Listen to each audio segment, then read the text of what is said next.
CM sir, எனக்கு என்னமோ time லூப்பில் மாட்டின மாதிரி ஒரு ஃபீலிங். ஒரு நாள் கஞ்சா அடிச்சுட்டு அவனோ வெட்டிட்டானுங்கன்னு சொல்லி ஒரு வீடியோ பார்க்குறேன், அதை பற்றி பேசுகிறேன். சரி, ஓகே.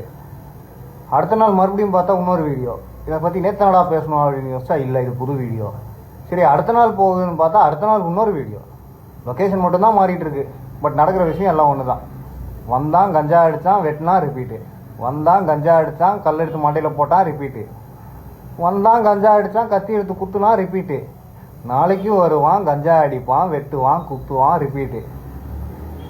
நீங்கள் வருவீங்க, ஆட்சிக்கு காசு கொடுப்பீங்க, நீங்களும் ஜெயிப்பீங்க, ஊழல் பண்ணுவீங்க, ரிப்பீட்டு.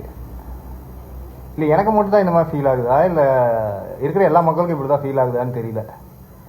உண்மையிலுமே நீங்கள் நல்ல ஆட்சி தான் பண்ணுறீங்களா, இல்லை உண்மையிலுமே நீங்கள் உயிரோடு தான் இருக்கீங்களா, இல்லை ஏஐயில் வச்சு ஏதாச்சும் வீடியோ போட்டு சிஎம் உயிரோடு இருக்க மாதிரி காமிச்சு பண்ணிட்டு இருக்காங்களான்னு தெரியல.